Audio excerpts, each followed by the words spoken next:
तर आज आपण सोयाबीन पिकात 21 दिवसानंतर मारणारं तणनाशक आणि त्याचा फायदा, त्यामधून आपलं होणारं उत्पन्नात वाढ, कोणत्या प्रकारे कोणती खतं फवारली पाहिजेत, हे जी माहिती आपण वारंवार आपल्या चॅनलच्या माध्यमातून देत असतो. आपल्या चॅनलच्या माध्यमातून बऱ्याच वेळा अशी नवनवीन माहिती देतो. पण शेतकरी बंधूंनो, आपण चॅनलला सबस्क्राईब करा, ऑलचं बटन दाबा, म्हणजे अशीच नवनवीन माहिती तुमच्यापर्यंत येईल. आत्ता ऊन पडलेलं आहे, पण एक 10 मिनटापूर्वी पाऊस आलेला.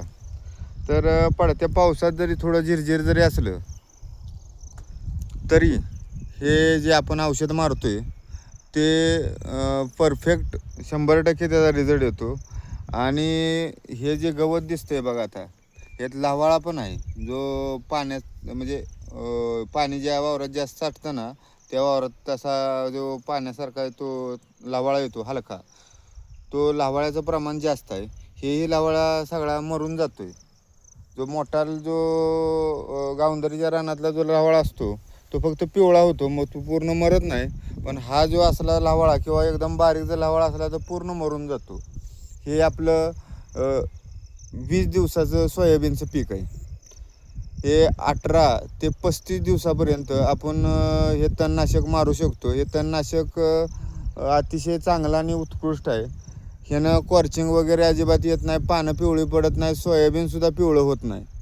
त्याच्यामुळं आपल्या उत्पन्नात वाढ होते. कायट्रिक असा त्याच्यात घटक असून त्याच्यामुळं फुटव्याची संख्या वाढते.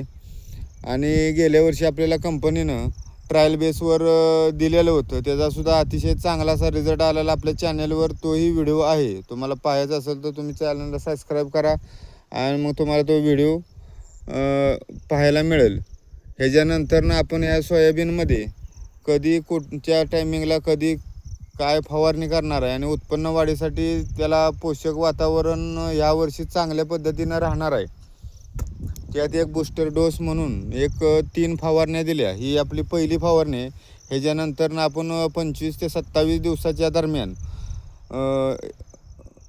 25 ते 30 दिवसाच्या दरम्यान आपण एक कीटकनाशक, बुरशीनाशक, त्याच्याबरोबर टॉनिक, मायक्रोन्यूटन मिक्स टॉनिक आणि एक खत कोणतं, हे सर्व माहिती आपल्याला पुढच्या व्हिडिओमध्ये मिळेल.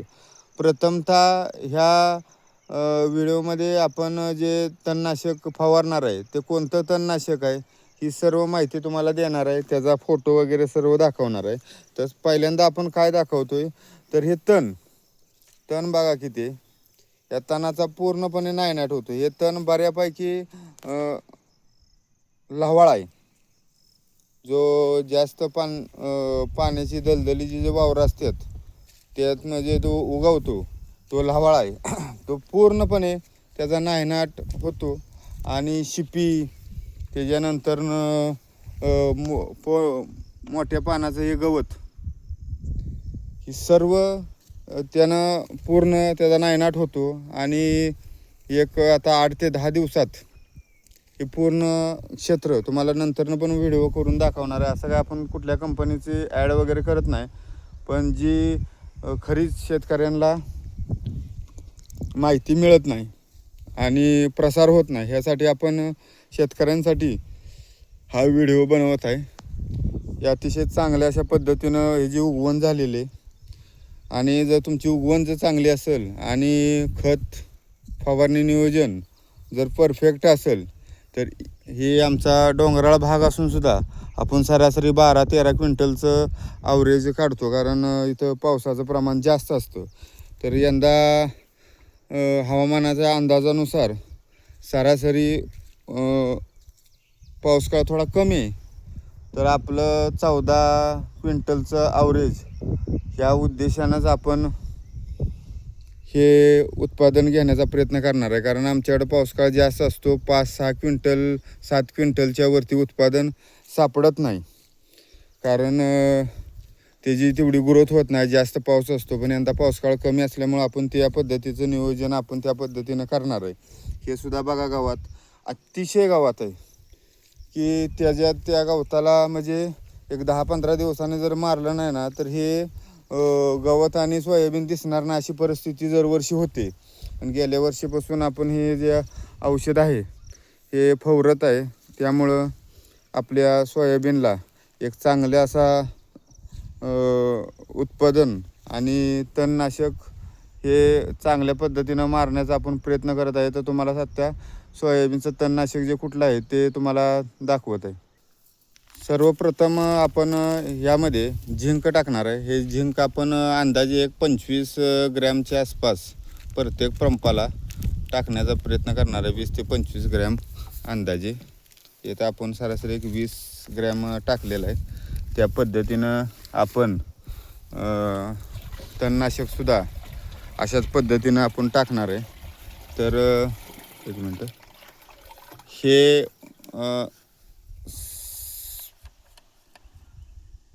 50 मिलीचं आहे. खालीपर्यंत बघा, तुम्हाला दाखवतो. हे 50 मिली. तर आपण काय केलं, 60 मिलीला एकदम पूर्ण भरून घेत आहे दरीवत. तर हे असं गोल माप आहे ते पूर्ण काठोकाठभर. तर 60 मिली हे तणनाशक अशा पद्धतीनं घेतलेलं आहे. आणि आता 60 मिली तणनाशक आपण घेऊन हे छावा तणनाशक आहे कोरामंडलचं. अतिशय चांगला असा रिझल्ट. हे छावा तणनाशक आहे, अतिशय छान. हे जे तणनाशकमध्ये आपण या तणनाशकाचा अशा पद्धतीने 60 मिली आणि झिंक एक 25 ते 30 मिली अशा पद्धतीनं त्याची फवारणी करणार आहे. आता सध्या चालू आहे. आणि महत्त्वाची गोष्ट म्हणजे शेतकरी काय चूक करतात, तर एकरी कमीत कमी 8 पंप होणं गरजेचं आहे. तर शेतकरी 5-6 पंपातच फवारणी करतात.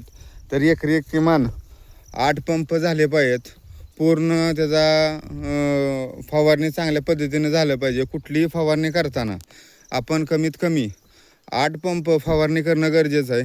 तर हे तुम्हाला तणनाशक आपण मारताना आपण तुम्हाला दाखवलेलं आहे. थोडाफार जरी पाऊस असला तरी त्या पावसातसुद्धा हे तणनाशक मारलं तरी चालतं. अतिशय चांगला असा रिझल्ट येतो. यासाठी आम्ही सकाळी 7 वाजताच फवारणीला चालू केलेलं आहे. मध्ये आधी पाऊससुद्धा येतो आहे. आता बघा, हे वातावरण झालेलं आहे. 5-10 मिनटात परत पाऊस येईल थोडासा, पण त्याचा काही इफेक्ट या फवारणीवर होत नाही. ही माहिती जर तुम्हाला आवडली असेल तर चॅनलला सबस्क्राईब करा. अशीच नवनवीन माहिती शेतीसाठी पूरक तुम्हाला मिळेल. आणि नवीनच एक व्हिडिओ फुटव्यासाठी आपण फवारणी करणार आहे सरासरी 25 ते 27 दिवसांनी, म्हणजे आजपासून 7 दिवसांनी. तर ही माहिती तुम्हाला कशी काय वाटली ते कमेंट करून सांगा.